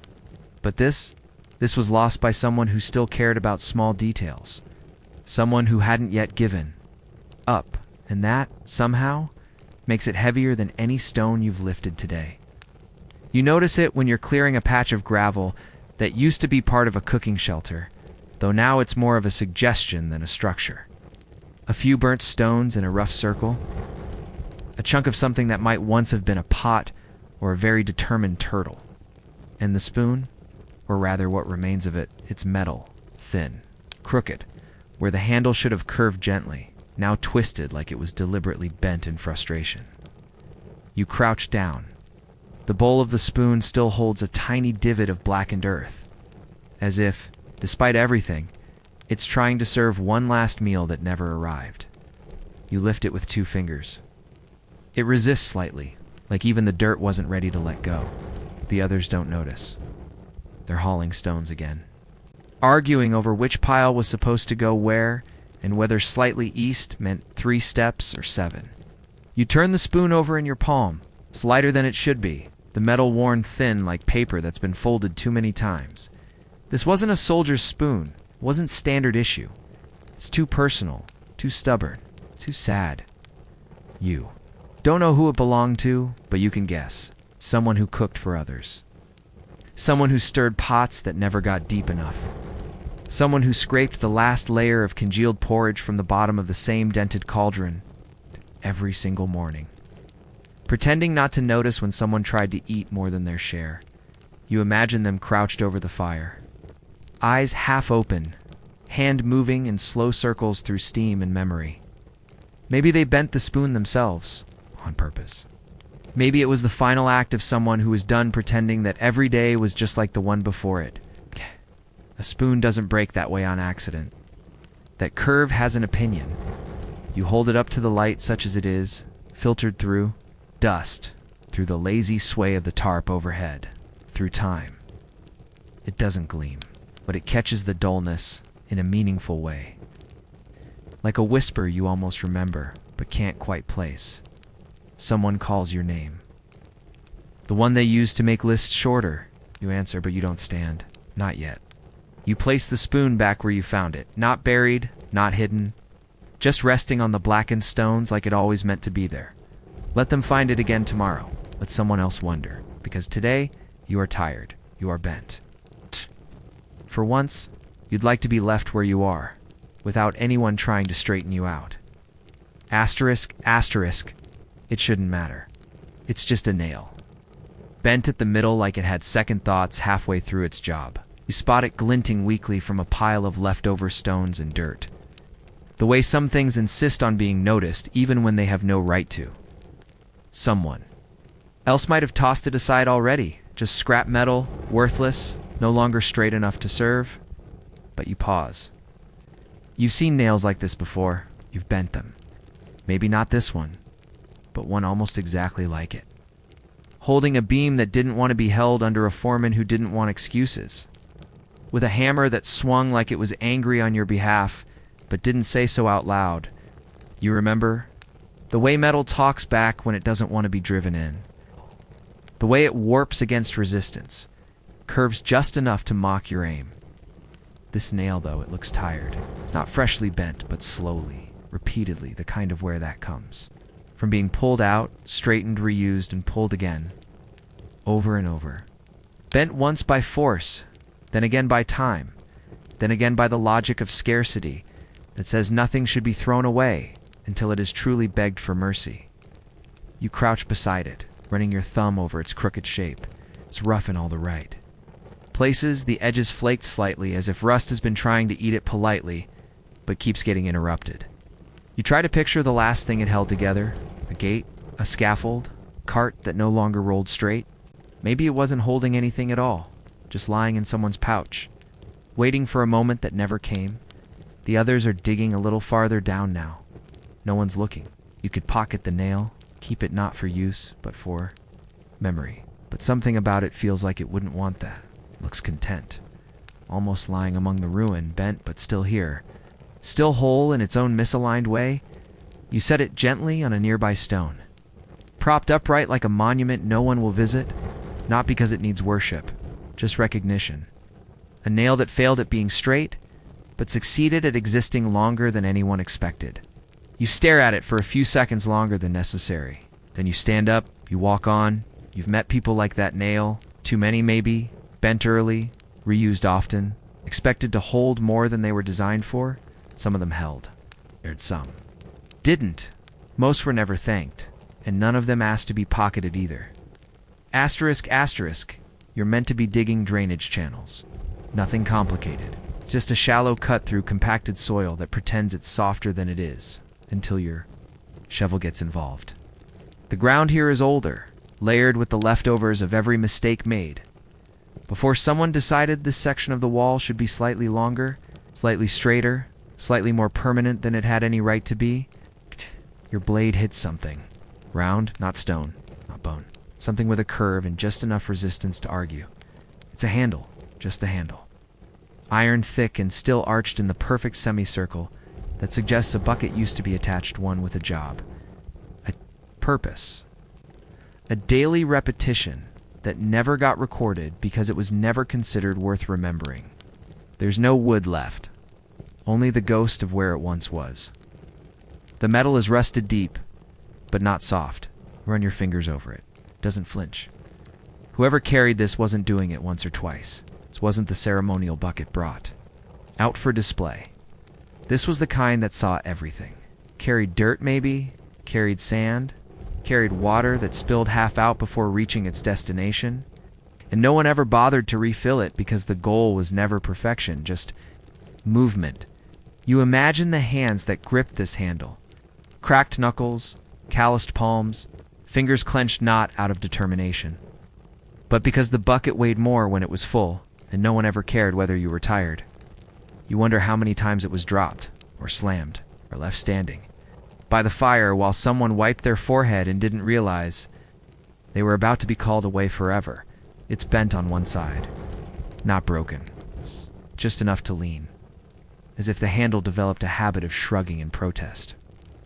You respect that? There's something beautiful in the refusal to stay symmetrical when symmetry was never an option. You lift it once, lightly. It's cold, despite the sun. Heavier than it should be. For something with nothing left attached, you think about what it held. It's not just materials, but minutes, days. The weight of repetition. The shape of a life that passed without name or record, but left this curve behind like a footprint. The others find nothing of interest nearby. Just more soil, more roots, more silence. You set the handle back down exactly where you found it. Not buried, not displayed. Just there, like someone might need it again. Like someone might come back, reach down with practiced fingers, and lift it again, as if no time had passed. Some things don't get remembered because they weren't special, others don't get remembered because they were too common. This handle was both, and that's why you remember it now. It's found when someone tries to pull apart an older section of the scaffolding base, not to dismantle it, just to poke at it, the way people do when something seems too sturdy for its age. The outer beams crumble easily, as expected, but soaked too many seasons loses confidence, turns to mush or splinters at the first accusation. But this peg, this one won't budge. At first they think it's stone, then iron, then maybe a root that's pretending. But no, it's wood. Still firm, still locked in place, as though its one job was to never let go. And it simply took that too seriously. You crouch beside it, tap at it gently with the back of a chisel. It doesn't even blink. The grain is visible beneath a thin crust of dirt and age. The kind of grain that tells you this piece was once part of a tree that probably had opinions. Probably grew on a hill that hated wind. Probably watched birds. Nest and storms break before becoming this. A plug. A stopper. Forgotten bone holding everything else together. Someone nearby suggests oil to loosen it. Another shrugs. Already bored, already walking away. You stay. You run your fingers along the edges where the peg meets the post. There's a kind of stubbornness there, almost emotional. It didn't survive this long by accident. It's been holding on not because it needed to, but because no one told it could stop. You pry gently. It groans a little, not in pain, but in protest, like an elder asked to stand up too quickly. It shifts, not enough to fall apart. Just enough to remind you that yes, it is still part of this wall, whether anyone acknowledges it or not. Eventually. It comes free, slow, reluctant, like a tooth from stone gums. You cradle it in your palm. It's small, nothing dramatic, just a peg. Smoothed at the top where hundreds of boots and hands probably brushed against it without knowing. Ow. Slightly darker on one end, where time or moisture or memory tried to erase. It and failed. You don't know who carved it. You don't know why it was placed here, in this precise angle, in this exact beam. But you suspect someone cared. Not a lot, not with tears or poetry, but enough to carve it cleanly, drive it deep, and trust it not to shift under pressure. It didn't. You place it beside your tools, not with the ones you use, but the ones you keep nearby. The ones that don't help build anything anymore, but still deserve to watch. Because some parts of the wall were never just stone. Some of it, the best of it, was built with decisions no one saw. Pegs, nails, quiet things, things that held. Asterisk, asterisk, no one was. Looking for cloth. That's not what survives. Cloth fades, cloth tears. Cloth doesn't hold up walls or shape battlements or impress historians with its weight. But when they chipped away a section of old mortar to repair a cracked base, there it was, a thread. Thin, brown, curled into a near-perfect spiral. Like it had been hiding in plain sight just to prove a point. You crouch beside it before anyone steps too close. It's embedded near the center of the mortar layer, not draped across it, not tangled in weeds or straw, but stuck cleanly like it was placed there on purpose, which of course it wasn't, at least not in the romantic sense. Someone probably had it tucked in a sleeve or hanging loose from a tunic. Or maybe it was a piece of the rag they used to wipe sweat from their neck, from their tools, from their memory. And when they leaned forward just once, it slipped in, unnoticed, like a whisper swallowed by stone. You don't pull it out. The first rule with things this fragile, let them be. You brush lightly around it instead. Under dust and lime powder scatter under your breath. The thread stays. Tired, frayed, but defiant. You think of it not as cloth now, but as evidence. Proof that someone leaned here. Someone leaned close enough for a part of themselves to get caught in what they were building. Not a handprint, not a way.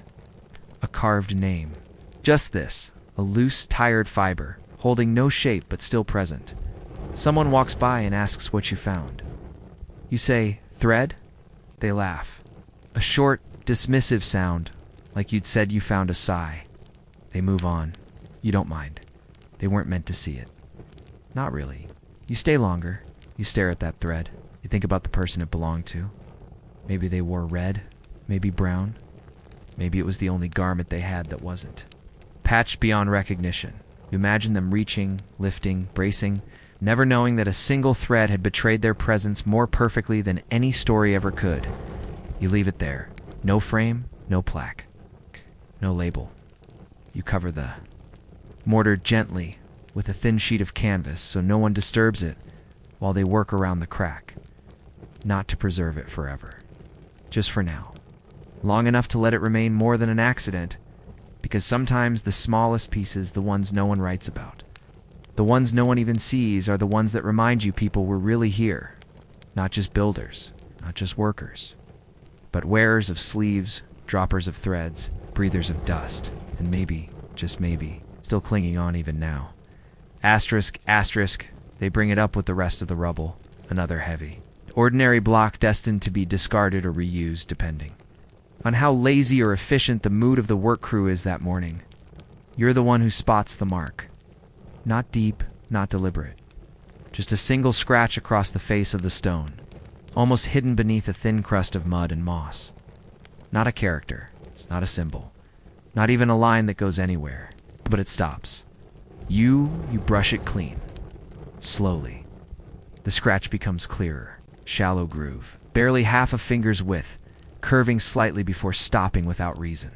It doesn't match the tool marks. It's not part of the pattern. It wasn't made to serve a purpose, at least, not one that stayed intact. Still, it's there. A reminder that this stone, at some point, touched a person who wasn't just thinking about construction, someone who moved with a hand too tired to be careful, or too human to be perfect. You stare at it longer than you probably should. Someone behind you calls for help shifting a load.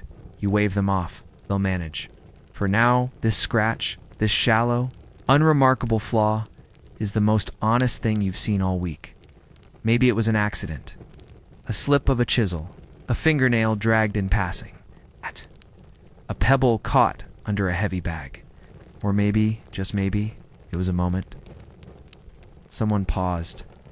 Someone exhaled. Someone pressed their thumb along the stone's damp surface and left a mark. Not because they meant to be remembered, but because they were there just for a second. You think about how many marks go unnoticed, not just on stones, but on people. On days, the small skews, the momentary pauses, the quiet deviations from the plan, nothing dramatic.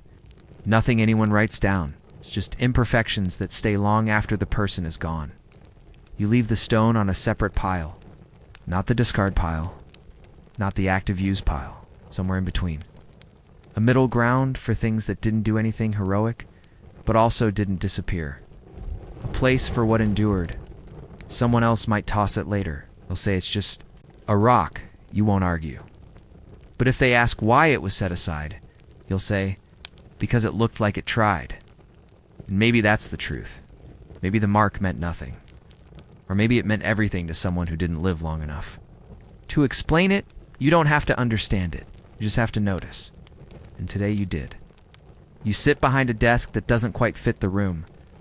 Too wide for the door frame it had to squeeze through, too low for your back. Too full of scratches that tell stories no one was paid to write down. On it rests the ledger bound in something that might once have been respectable leather, now softened at the edges like bread left out in the rain. It smells faintly of ink, sweat, and obligation. You open it with a sigh that you try to keep inside your nose, but it escapes anyway, landing somewhere between the columns labeled laborers assigned and provisions issued. It's a neat book. You've always kept it that way.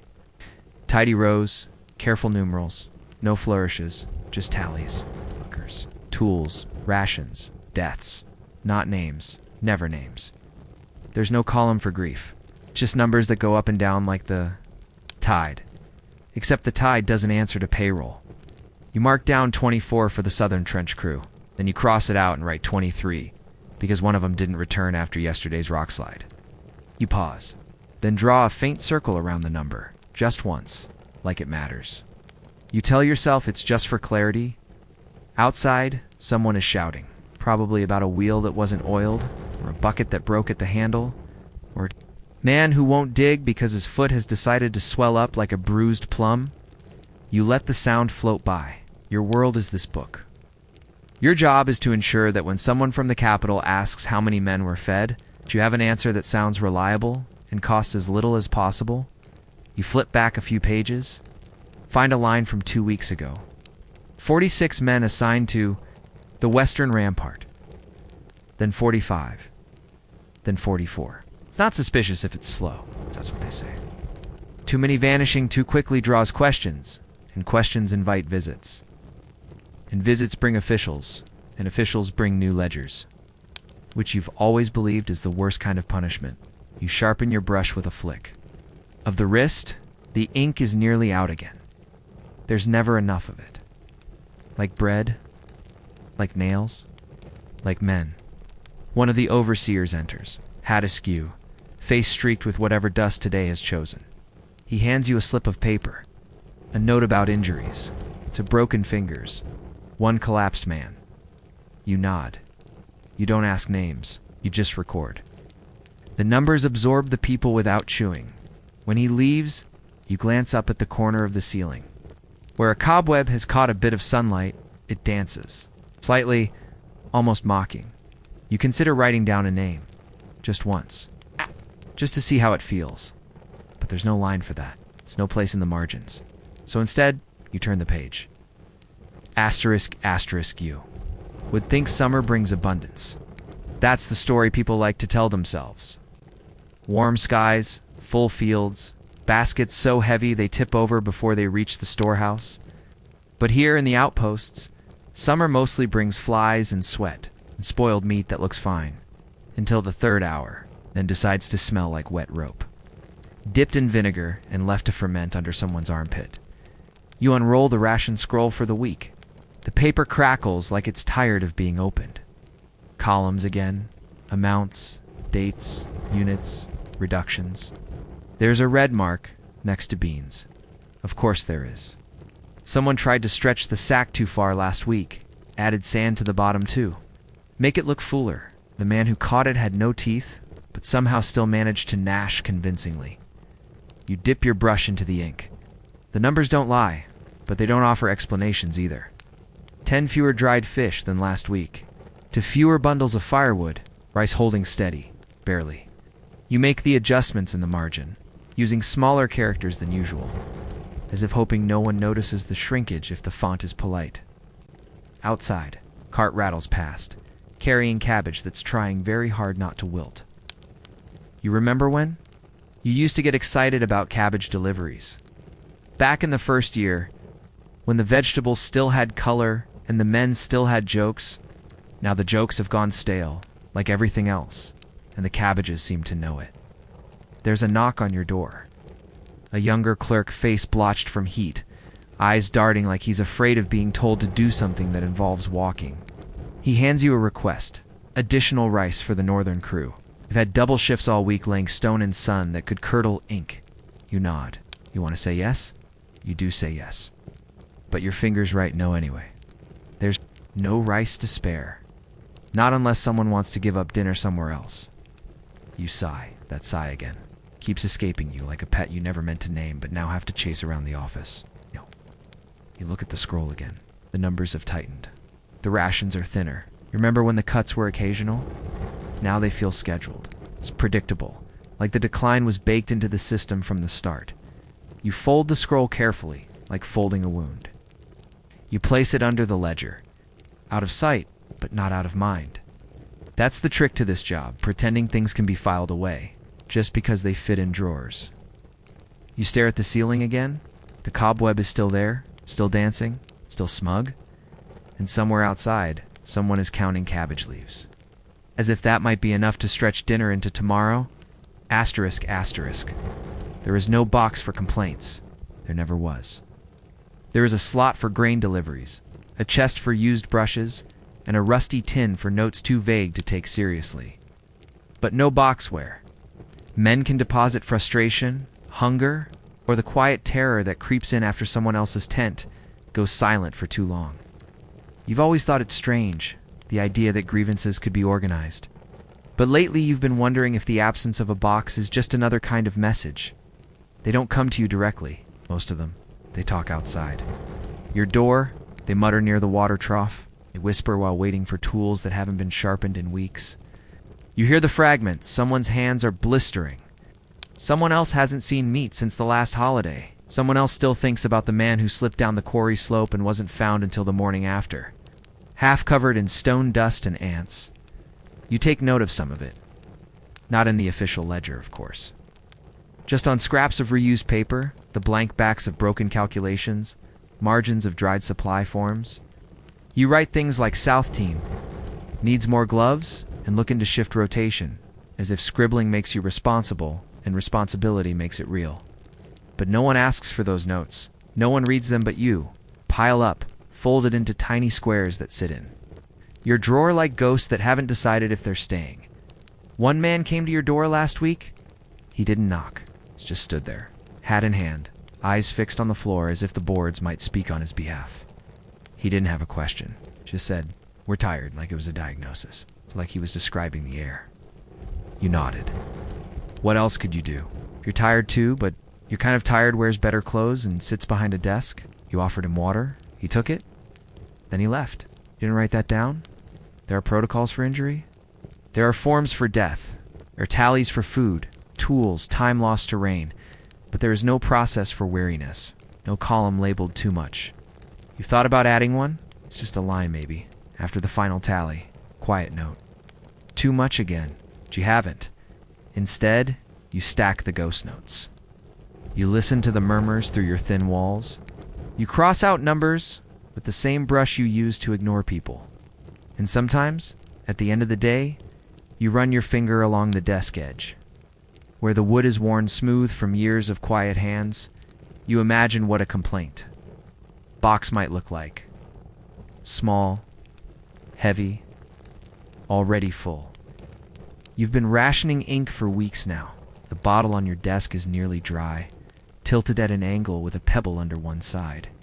So every drop pools near the mouth like it's gathering courage before the brush arrives. You shake it gently.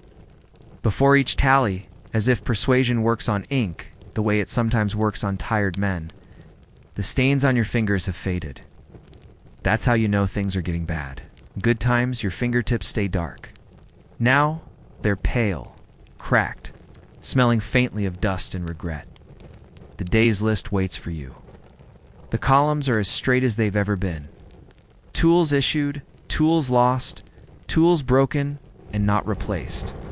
Bread loaves counted to the half when necessary. Water barrels, not quite as full as the report claims. You dip the brush. The ink clings in streaks, reluctant thin. The numbers you write are fainter than usual, as if they, too, are growing tired of being recorded. You pause, stare at the last digit. A 7 meant to record the count of shovels still functional in the West Camp. It looks less like a number, and more like a question someone tried to write but abandoned halfway through.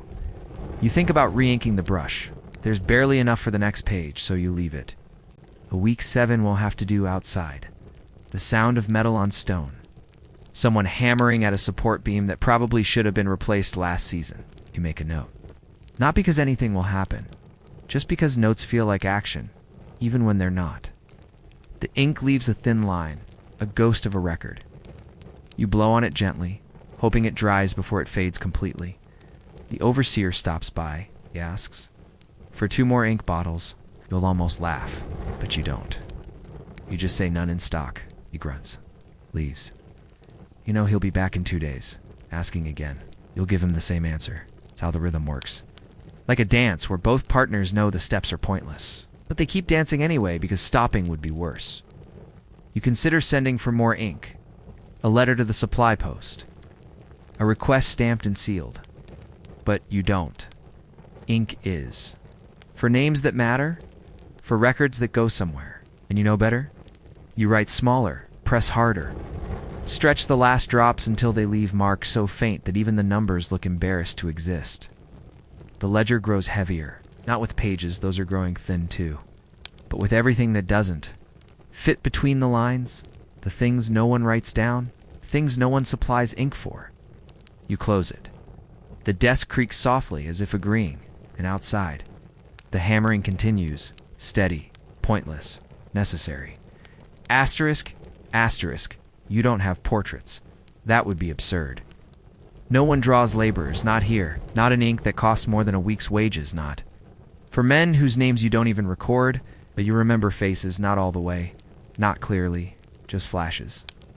A brow furrowed beneath a crooked cloth cap, mouth half open, as if always about to speak but never finding the right sentence. Eyes that didn't meet yours directly, but hovered somewhere just past your shoulder, as though looking toward a place you couldn't see. There was the one with the limp. You never asked why he had it? One leg dragged a little more each week, like it was learning a new kind of slowness, one step at a time. You'd see him from the window, always arriving early, always leaving last. It's not out of loyalty, but because he knew the middle of the day offered no room to rest. He stopped showing up 2 days ago. You haven't marked anything down another. Had a laugh that seemed to come from somewhere deeper than his lungs, the kind of sound that didn't match the shape of his face. Thin, wiry, with teeth like scattered pebbles. You recalled the laugh more than the face. It used to interrupt the rhythm of the hammering like birdsong interrupting rain, just briefly. Just enough to make someone lift their head. You haven't. Heard it in weeks. No one mentioned it stopped. There was a boy, not really a boy, but younger than the rest. He asked once if you ever got tired of writing. You told him not really. He nodded like you'd said something wise. You weren't sure if he was mocking you or if he meant it. He had the kind of expression that looked serious until he smiled, and then it vanished completely. He was reassigned to a quarry site last month. You don't know if that meant further away or just harder to find. You don't write these things down. They don't fit on ledgers. They don't go under tools or losses. They're not tallied, not summarized, not stamped. They hang in the air, unfinished. You think about keeping a notebook for them, a secret one, with no columns, just faces and fragments. But then what? What would you do with it? Read it in winter? Hand it to someone and say, "These are the people I didn't know well enough." You sit back. The desk creaks again, familiar now, like an old cough. You stare at the blank part of the ledger page, the space where a name might go if you were the kind of man who wrote names, but you aren't, so you don't. And still, the faces remain faint, unfinished sketches, drawn not with ink. But with the way someone looked at you once and hoped to be remembered, asterisk, asterisk, you unroll the assignment. List for the 5th time today. It doesn't change, but somehow you expect it to, as if rereading it might produce a different outcome, or at least move the names around into a more reasonable order. It never does. There are too many on the top half, and not enough on the bottom. The balance is wrong, but so is the situation. One team's too full, one's lost 2 men to illness, and another has somehow acquired someone who doesn't appear on any list. No one knows his name. You ask twice. There is no space to add a new row. The ink has already spilled over the margins from the morning's corrections.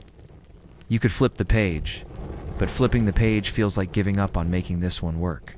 So you adjust your brush and begin writing in the crack between sections, sideways.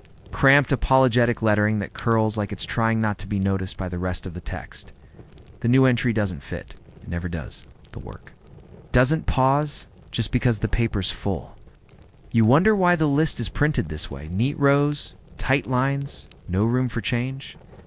As if men only come in round numbers. As if injuries are scheduled and departures respectful enough to wait for next week's form. You stare at the word unassigned. It looks offended to be included. The man it refers to is probably working already. Someone always puts unassigned men to use. Even if it's just fetching buckets or shouting vague encouragement from a ledge. But until he's marked, he doesn't exist. Not officially. To the wall, you draw a faint asterisk beside the line. Mark that means I tried. Then there's the matter of tools. Not enough picks. Not enough saws. The list says you have 12. The tool rack says 9. You write down 11. It's not quite true, but it's truer than 10. The difference between numbers and reality is often just 1 digit and a sigh. A clerk appears with another form. "This one's urgent," he says, as if urgency were a flavor of paper. You nod. You unroll it. The top line says inspection due next month. Smile the way someone does when they discover their soup is still cold, no matter how many times they stir it. You try to find space for the new data. There is none. You start a new page. The old one goes under the rest. Not discarded, just buried.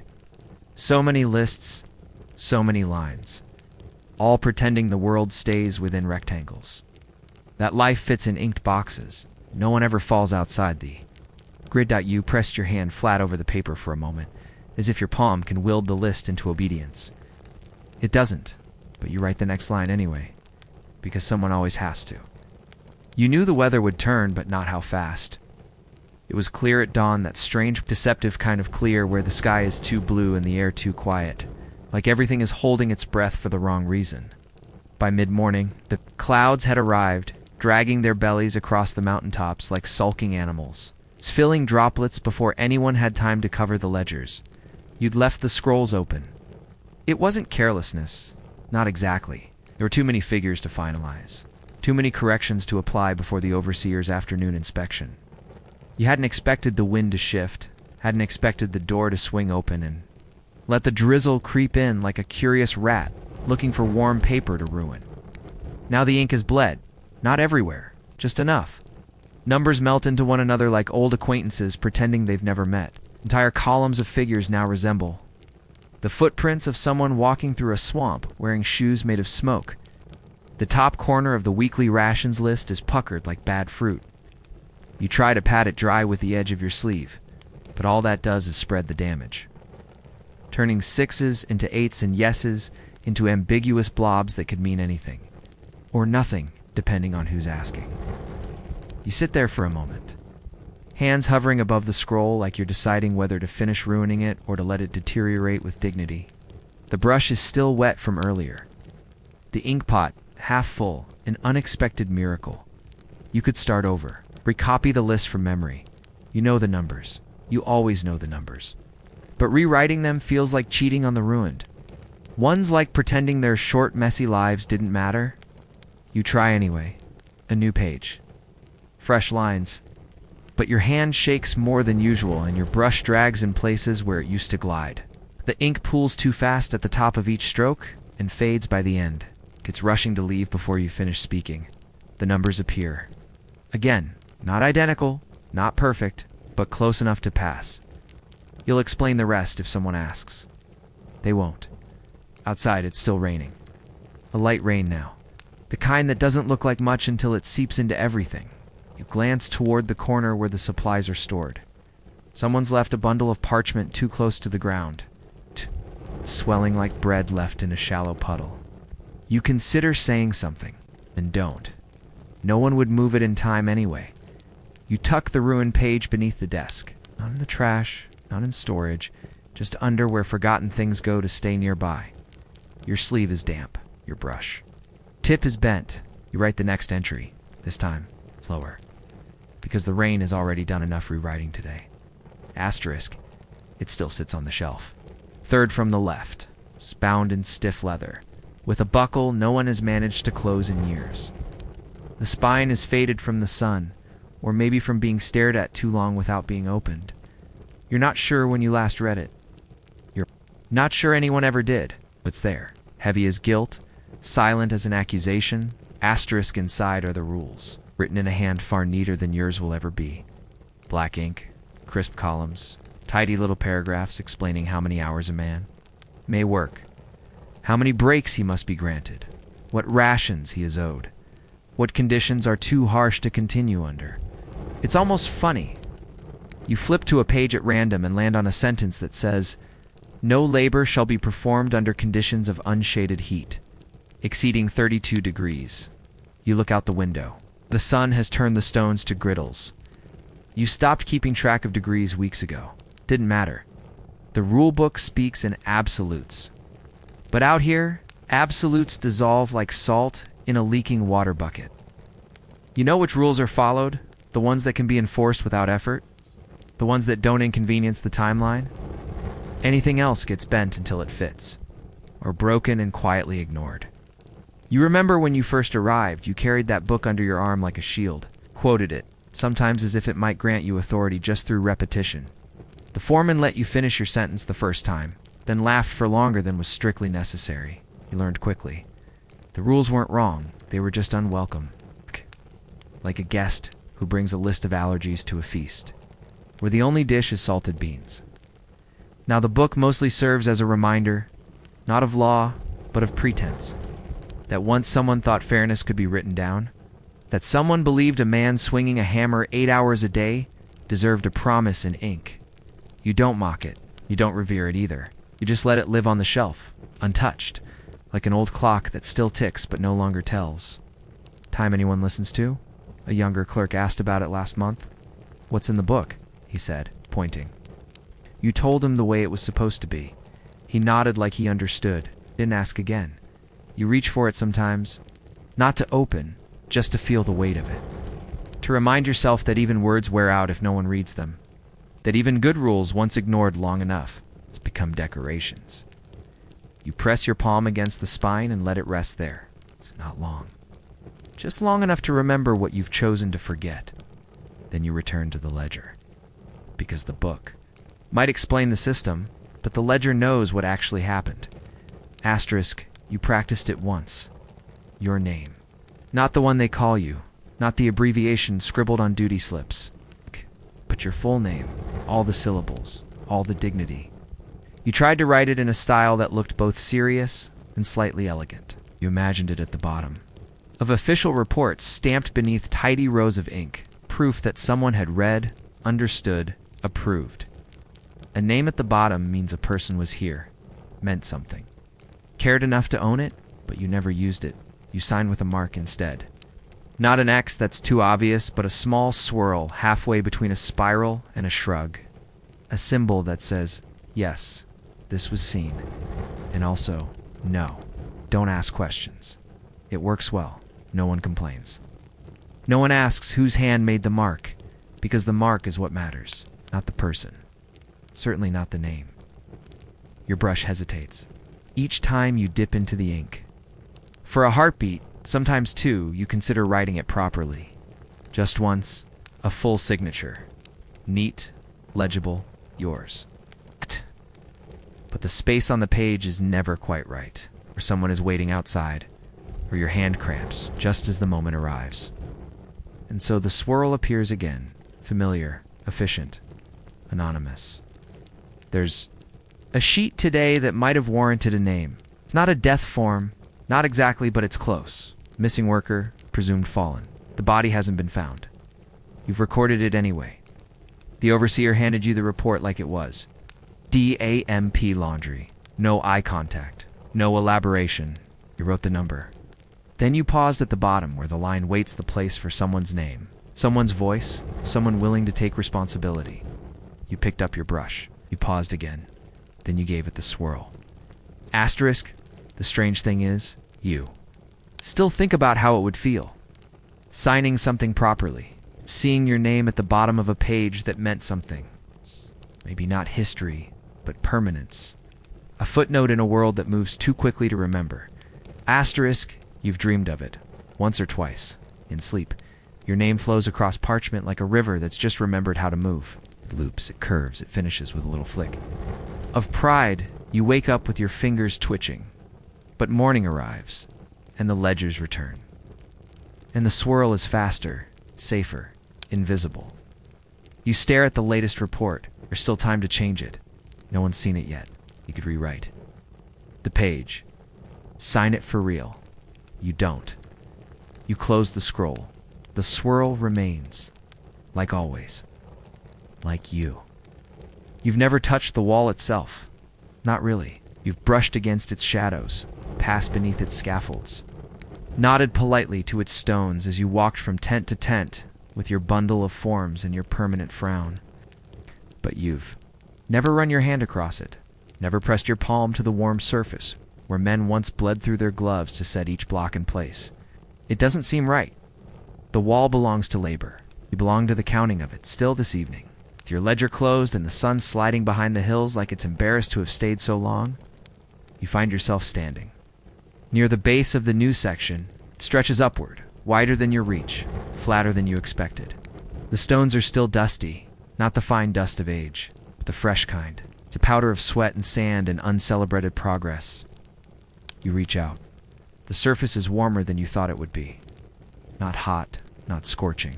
It's just warm in a way that feels lived in, like it remembers hands, like it remembers you, even if you weren't one of the ones who built it. Your fingers find a shallow groove, not intentional, not carved, just the imperfect meeting point of two stones that didn't. Want to fit, but were forced to anyway. You trace it lightly. It feels like a scar, one that healed without help. You think of all the names that never made it to paper. The ones you didn't ask. The ones you didn't have time to write. The ones that turned into numbers before you knew they were gone. And then you think maybe the wall remembers them anyway. Maybe each stone is a name, not spoken, not written, just held, compressed into shape, emptied down like feelings no one had the luxury to express. Maybe that's why it stands so well. It wasn't just mortar, it was memory the wind picks up. It's not strong, but it carries the dust sideways, brushing your sleeve, tugging at the edge of your collar like a child too polite to speak. You don't move, just stand there, hand on the wall, eyes closed for a second longer than you. Meant to, it's solid, heavy, real in a way that your paperwork rarely is. The ledger can be altered, the scrolls can be burned. But this you'd have to break. Stone by stone, with hands and tools and effort. The wall doesn't forget, just doesn't speak. You pull your hand away. The warmth lingers a moment on your skin, enough to convince you that maybe, somehow, your presence counted. Even if your name never did. You nod once, to the wall. 2. The past, to the ghosts tucked in the foundation.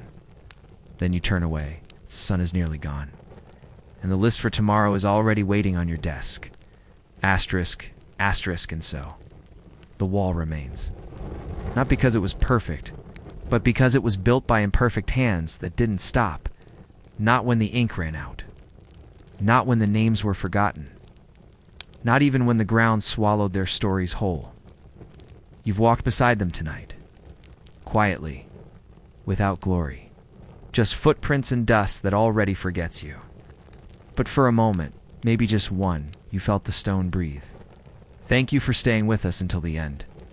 If your eyes are still open, let them soften now. And tonight, you are the one who must carry the basket once more.